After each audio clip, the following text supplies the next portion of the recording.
आदिकालीन साहित्यिक भाषा का स्वरूप। आदिकाल की मूल भाषा अपभ्रंश ही साहित्यिक भाषा के रूप में उभर कर आ रही थी। अपभ्रंश की साहित्यिक सामग्री की विवेचना करें तो हमें चार रूप मिलते हैं। लोक भाषा में लिखित अपभ्रंश साहित्य, राजस्थानी मिश्रित अपभ्रंश साहित्य, मैथिली मिश्रित अपभ्रंश साहित्य और खड़ी बोली मिश्रित देसी भाषा साहित्य। तो चार साहित्य हो गए अपभ्रंश साहित्य, और एक है राजस्थानी मिश्रित, एक है मैथिली मिश्रित और एक है खड़ी बोली मिश्रित। तो आदिकालीन के ये भाषा के स्वरूप हैं जिनमें साहित्य लिखा गया। अपभ्रंश साहित्य। लोक भाषा अपभ्रंश पुरानी हिंदी का पूर्ववर्ती रूप है। इसे अपभ्रंश के कवियों ने जनमानस में नवीन उदार भावनाओं का संचार करने के लिए, अपनी आध्यात्मिक भावनाओं को जन जन तक पहुंचाने के लिए काव्य की रचना की। अपभ्रंश भाषा उस समय विभिन्न रूपों में प्रकट हो रही थी, जैसे पहले लौकिक अपभ्रंश, दूसरी परवर्ती अपभ्रंश जिसे अवहट्ट भी कहते हैं, तीसरी क्षेत्रीय भाषा की अपभ्रंश जिसे राजस्थानी डिंगल नाम दिया गया। लौकिक अपभ्रंश का साहित्य तीन भागों में विभक्त है: सिद्ध साहित्य, जैन साहित्य और नाथ साहित्य। तो सिद्ध साहित्य, जैन साहित्य और नाथ साहित्य ये अपभ्रंश भाषा में लिखे गए। तो आज हम पढ़ रहे हैं सिद्ध साहित्य। राहुल सांस्कृत्यायन ने 84 सिद्धों के नाम का उल्लेख किया है। इन सिद्धों का मूल लक्ष्य अपने साहित्य को जनभाषा में लिखकर सर्वसाधारण जन तक पहुंचाना था।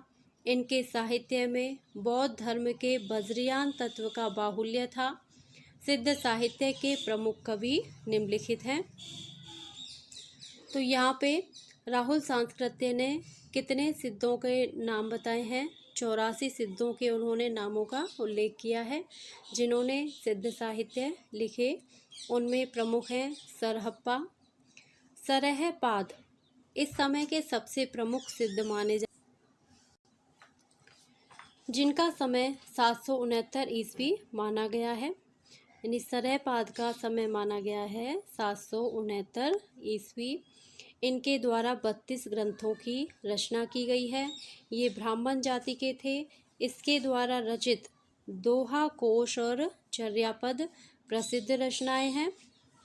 इन्होंने पाखंड और आडंबरों का घोर विरोध किया तथा गुरु को सबसे पूज्य माना। इनका कहना है कि सहज भोग मार्ग जीव को महासुख की ओर ले जाता है। यह किसने कहा? सरहप्पा ने। इनकी भाषा सरल एवं गेय थी, इसलिए भावों में सहज प्रवाह मिलता है। दक्षिण मार्ग को छोड़कर वाम मार्ग का उपदेश दिया। उदाहरण: नाद न बिंदु न रवि न शशि मंडल, चिय राय सहावे मूकल, अजुरे अजू अजुरे उजू, छाड़ी माँ लेहू रे बंक, नियह बोहिया जाहुरे लांक। ये पंक्तियाँ सरहप्पा की हैं। कभी सरहपाद की इस भाषा से लगता है कि यह हिंदी के निकट थी। इसमें अपभ्रंश का भी पूर्ण प्रभाव है।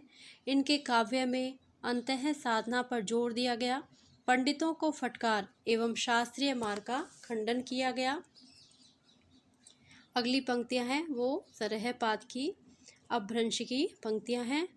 पंडिय सऊल संत बस खाण नई, देहई बुद्ध बसंत जाणई, अमणा गमन नते नवी खंडिय, तो विनिलज्ज हऊँ पंडिय। अगले कवि हैं शबरपा। शबरों का सा जीवन यापन करने के कारण इनका नाम शबरपा कहा जाने लगा। चर्यापद इनकी प्रसिद्ध रचना है। ये क्षत्रिय कुल के थे। सरहप्पा से इन्होंने ज्ञान प्राप्त किया। इन्होंने सहज जीवन पर बल देकर माया मोह का विरोध किया। हेरी ये मेरी तैला बाड़ी खसमे समतुला, पकुड़े सेरे कपासु फुटीला। तो ये लाइनें हैं शबरपा की और सरहपा के ये शिष्य थे और शबरों का सा जीवन जीते थे। ये क्षत्रिय कुल के थे और इनकी प्रसिद्ध रचना है चर्यापद। अगले कवि हैं लुइपा। ये शबरपा के शिष्य थे। ये जाति से क्या थे? कायस्थ, किंतु इनकी प्रबल साधना देखकर उड़ीसा के राजमंत्री इनके शिष्य बन गए। 84 सिद्धों में इनका ऊंचा स्थान है। किसका ऊंचा स्थान है? लुइपा। कौआ तरुवर पंच बिड़ाल, चंचल चिए पैठा काल। डोम्बिपा। डोम्बिपा जाति के क्षत्रिय थे। इनका समय 840 ईस्वी के लगभग माना गया है। इनके गुरु का नाम विरूपा था। इनके प्रसिद्ध ग्रंथ डोम्बी गीतिका व योगचर्या विशेष प्रसिद्ध ग्रंथ हैं। डोम्बी गीतिका और योगचर्या किसके प्रसिद्ध ग्रंथ हैं? कवि डोम्बिपा के। गंगा जमुना माझेरे बहर नाई, ताही बुडली मातंगी पोई आली ले पार गई, सदगुरु पाऊ पे जाई पुणु जिणु अरा। अगले कवि हैं कण्हपा। ये ब्राह्मण वंश के थे। इनका समय 820 ईस्वी माना जाता है। इनका जन्म कर्नाटक में हुआ, किंतु ये बिहार क्षेत्र में रहे। इनके गुरु का नाम जालंधरपा था।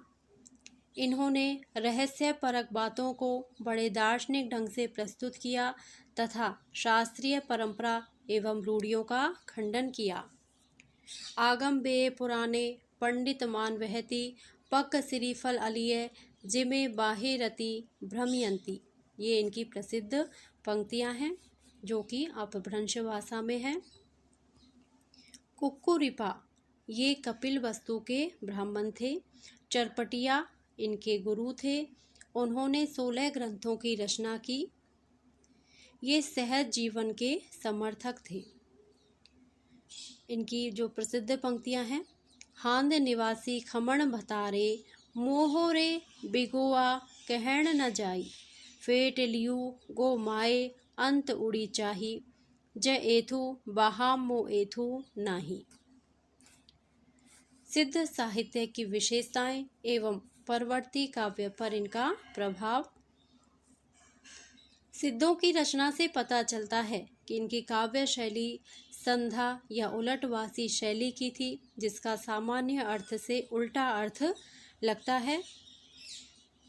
अंतः साधना पर जोर दिया गया। रहस्य मार्गियों की साधना पद्धति अपनाई गई है। वारुणी प्रेरित अंतः साधना पर जोर दिया गया। लोक विरुद्ध एवं आडंबरों का खंडन किया गया है।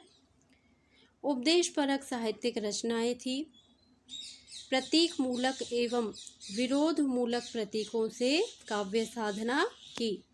इस प्रकार सिद्ध साहित्य न केवल महत्वपूर्ण रहा, अपितु उसका प्रभाव परवर्ती भाषा साहित्य पर भी पड़ा। सिद्धाचार्यों के काव्य का सीधा प्रभाव संत साहित्य पर पड़ा।